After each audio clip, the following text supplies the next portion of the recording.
గురుపీఠానికి ఆద్యుడు వ్యాస భగవానుడు. అటువంటి వ్యాస భగవాన్ని పూజించేందుకు వచ్చేటువంటి పూర్ణిమలు సంవత్సరంలో ఎన్ని మనకు కనిపిస్తాయి?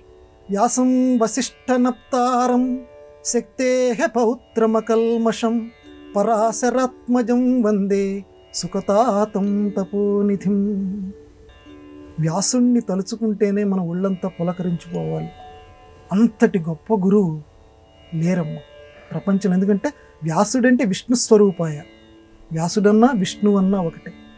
అటువంటి వ్యాసుడికి సంబంధించి మనం ప్రధానంగా సంవత్సరంలో 4 పౌర్ణమిల్లో 4 పున్నమిల్లో ఆయనకి పూజ చేయమన్నారు. వైశాఖ పౌర్ణమి, ఆషాఢ పౌర్ణమి, కార్తీక పౌర్ణమి, మాఘ పౌర్ణమి. సంవత్సరంలో వచ్చేటువంటి ఈ 4 నెలల్లో ఉన్నటువంటి ఆ 4 పౌర్ణమి తిథుల్లో వ్యాస పూజ చేయమన్నారు. వ్యాస పూజ చేయటం అంటే ఏంటండి?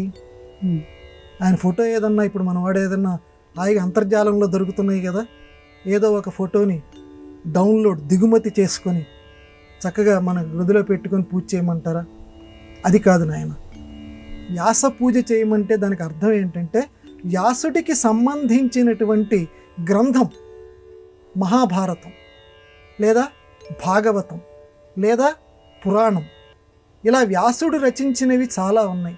అందులో ఆ పౌర్ణమి తిథి, మిగతా రోజుల్లోనూ రోజు చదవాలి, కనీసం పౌర్ణమి తిథి నాడైనా సరే ఆ నీకు నచ్చినటువంటి ఆ గ్రంథాల్లో ఏదో ఒక గ్రంథం తీసి ఒక ఘట్టాన్ని చదివి, ఆహా వ్యాసుడు ఎంత గొప్పగా రాశాడు ఈ ఘట్టాన్ని అని పొంగిపోతే దానిని అక్షర పూజ అంటారు.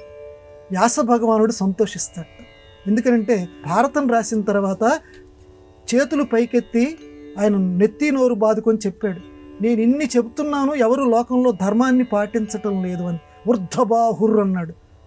చేతుల్ని పైకెత్తి అరుస్తున్నాను, ధర్మాన్ని పాటించండి, అది మిమ్మల్ని రక్షిస్తుంది అని. కాబట్టి మన ధర్మం ఆయన రాసినటువంటి గ్రంథాన్ని చదవాలి. ఆ చదివినటువంటి దాంట్లో ఏదైతే ధర్మం ఉన్నదో దాన్ని మనం ఆచరించాలి. సాధ్యమైనంత వరకు మన ఇంట్లో ఉన్నటువంటి వాళ్ళని, మన సమాజంలో ఉన్నటువంటి వాళ్ళని ఆచరింప చేయగలగాలి. ఎప్పుడు ఆచరిస్తారంటే మనం చదివిన తర్వాత దాన్ని మనం జీర్ణం చేసుకొని ఇతరులకి చెప్పేటువంటి సామర్థ్యాన్ని మనం పెంచుకోగలగాలి. గ్రంథాన్ని ఇతరులకు ఎప్పుడు చెప్పగలం? ఆ గ్రంథం మనకి బాగా అర్థమైతేనే. ఏదో మామూలుగా చదివితే దాని గురించి ఇతరులకు మనం చెప్పలేము. కాబట్టి వ్యాస పౌర్ణమి నాడు ఈ చెప్పినటువంటి ఈ 4 పౌర్ణమిల నాడు, మిగతా రోజుల్లోనూ చదువుకోండి, చదవద్దని చెప్పట్లేదు, ఈ 4 పౌర్ణమిల్లోనూ తప్పనిసరిగా ఆయన గ్రంథంలో ఏదో ఒక కొంత భాగం తీసి చదివితే ఆయనకి నిజమైనటువంటి పూజ చేసినటువంటి వాళ్ళం మనం అవుతాం. ఇది వ్యాస పౌర్ణమిలో ఉన్నటువంటి ఉద్దేశం.